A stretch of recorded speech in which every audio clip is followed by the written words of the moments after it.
Assalamualaikum warahmatullahi wabarakatuh. Di muka bumi terhampar lautan, gunung dan lembah dengan jumlah yang hampir tidak terhitung saking banyaknya. Begitu pula dengan gunung-gunung di muka bumi ini sangatlah banyak, mulai yang terkecil sampai terbesar. Tapi ada satu gunung yang diciptakan Allah secara misterius dan konon merupakan gunung yang tersembunyi. Dan inilah misteri Gunung Jabal Kaf, gunung tersembunyi dan paling rahasia di muka bumi. Konon, ada yang bilang Jabal Kaf adalah gunung yang terbesar dan merupakan induknya para gunung di seluruh muka bumi, di mana gunung lain adalah urat-uratnya. Benar atau tidaknya, tentunya ada maksud dan fungsi tertentu yang hanya Allah yang mengetahuinya. Gunung Jabal Kaf diciptakan tersembunyi dan misterius. Tidak ada yang tahu apa dan di mana gunung tersebut, melainkan hanya beberapa orang saja.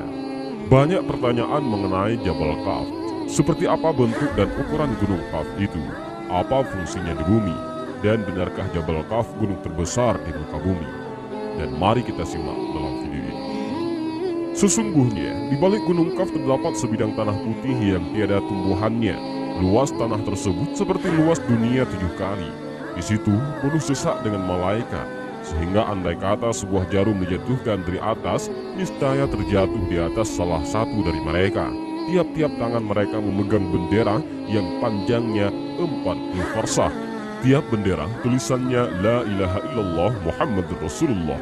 Tiap-tiap malam Jumat, mereka berkumpul di keliling gunung Kaf tersebut untuk merendahkan diri kepada Allah dan memohon keselamatan buat umat Muhammad sallallahu alaihi wasallam. Jika fajar subuh sudah terbit, mereka berdoa, "Ya Allah, ampunilah yang mandi hari Jumat dan yang datang menghadiri Jumat." Mereka berdoa dengan suara tangis dan keras. Lalu Allah berfirman, "Hai malaikatku, apa yang kalian kehendaki?" Mereka menjawab, "Kami berkehendak engkau mau mengampuni dosa umat Nabi Muhammad sallallahu alaihi wasallam." "Aku telah mengampuni mereka," jawab Allah subhanahu wa ta'ala. Bukit Kaf diciptakan oleh Allah dari zamrud yang hijau, sehingga warnanya berpengaruh terhadap warna biru langit dunia yang sering dan selalu kita saksikan adalah bukit yang mengelilingi ke segenap penjuru pada urat bumi agar bumi tidak bergerak, bergoncang, dan ia dijaga oleh satu malaikat yang besar, kekar, dan kuat. Pada suatu hari, Sayyidina Iskandar Zulkarnain naik ke atas bukit Kaf dan bertanya, "Hai Jabal Kaf, di bawahmu ada sejumlah bukit-bukit kecil. Coba ceritakan kepadaku kekuasaan Allah yang demikian itu." Bukit Kaf menjawab, "Di balik saya ada bumi yang berjarak 500 tahun perjalanan. Ditambah pula oleh Allah yang memiliki kekuasaan yang sangat besar, yakni 500 buah bukit yang dijadikan dari air yang dibekukan. Bukan es ataupun salju dengan air yang dibekukan, yang dimaksudkan sebagai daya tahan terhadap lapisan-lapisan bumi, agar tidak habis hancur terbakar oleh kedahsyatan ganasnya api neraka yang ada di bawah lapisan bumi yang terbawah, dan dipancangkannya di bumi itu gunung menjadi pasangannya agar kamu tidak berguncang, dan bersegeralah untuk mendapatkan ampunan dari Tuhanmu serta mendapatkan surga seluas langit dan bumi yang disediakan bagi orang-orang yang bertakwa." Seluas langit dan bumi memberikan arti 2 kali lipat. Langit berpasangan dengan bumi, matahari berpasangan dengan bulan, siang dengan malam. Maha suci Allah yang telah menciptakan segala sesuatu berpasangan. Tidak dipastikan mengerti maksud berpasangan itu bagaimana. Tentunya luas, panjang, lebar, dan besarnya adalah sama. Allah telah menciptakan 7 langit dan bumi seperti itu pula. Sewaktu Sayyidina Abdullah bin Salam bertanya kepada Nabi sallallahu alaihi wasallam dengan apa bumi ini bisa tenang, Nabi Muhammad sallallahu alaihi wasallam menjawab, "Dengan beberapa gunung." Pertanyaan selanjutnya, dengan apa gunung-gunung itu dikokohkan? Nabi sallallahu alaihi wasallam menjawab, dengan gunung Kaf yang dibuat dari zamrud hijau dan birunya langit. Setelah itu ditanya lagi, berapa jarak tingginya dari bumi ke langit dunia? Nabi sallallahu alaihi wasallam menjawab, 500 tahun perjalanan. Pertanyaan selanjutnya tentang jarak antara perjalanan kiri dan kanannya, utara dan selatan dari titik tengah. Nabi sallallahu alaihi wasallam menjawab, 200 tahun perjalanan. Dan ketika ditanyakan tentang penghuni bumi yang berlapis 7 itu, Nabi sallallahu alaihi wasallam menyebutkan, penghuni lapisan ke-7 adalah para malaikat, penghuni lapisan ke-6 adalah iblis beserta bala tentaranya, penghuni lapisan kelima adalah setan, penghuni lapisan keempat adalah ular, penghuni lapisan ketiga adalah kalajengking, penghuni lapisan kedua adalah jin, dan penghuni lapisan pertama adalah manusia. Allah Subhanahu wa Ta'ala berfirman, dan di bumi terdapat bahagian-bahagian yang mendampingi. Gunung Jabal Kaf menurut Syekh Muhammad Nazim Adil Al-Haqqani adalah sebuah gunung yang dikelilingi beberapa buah lembah dan bukit. Gunung ini terletak di antara daerah Yordania dan Arab Saudi. Ada juga mengatakan Gunung Kaf terletak di daerah daratan Yaman. Dan ada juga yang mengatakan Gunung Kaf berada di sebelum Persia, dekat tembok Ya'jud dan Ma'jud. Gunung Kaf merupakan daerah yang sangat luas. Di sanalah hidup para wali Allah dari golongan Rajalul Ghaib berjumlah sekitar 70 orang. Semua penduduk Gunung Kaf adalah para lelaki soleh dari golongan manusia yang telah menjauhkan diri dari kehidupan duniawi dan memilih hidup untuk beribadah saja. Gunung Kaf merupakan suatu daerah yang gaib, tidak ada di alam nyata. Kehidupan di Gunung Kaf semuanya bersifat tersembunyi, dan sisi kegaibannya pun setara dengan sisi kegaiban alam malaikat.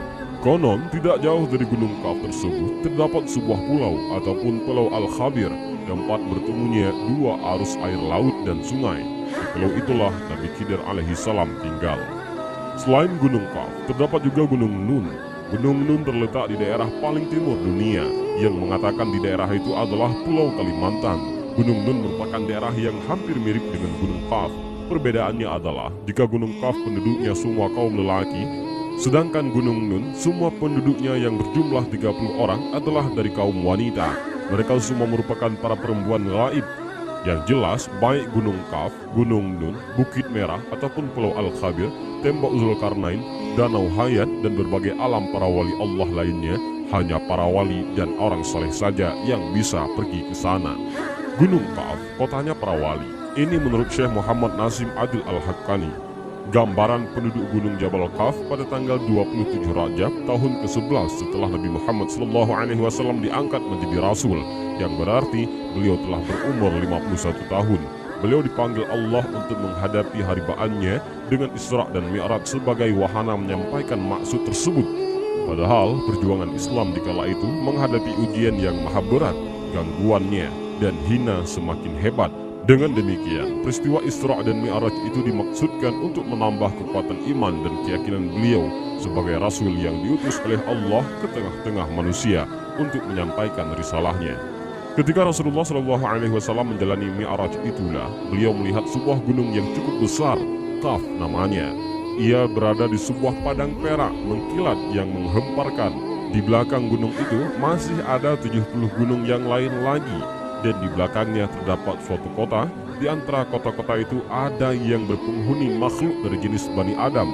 Maka setelah Rasulullah sampai di sana, mereka dengan serta-merta mengucapkan salam seraya memuji atas kemurahan Allah yang telah mempertemukan mereka dengan Rasulullah SAW, serta menyatakan keimanannya kepada beliau.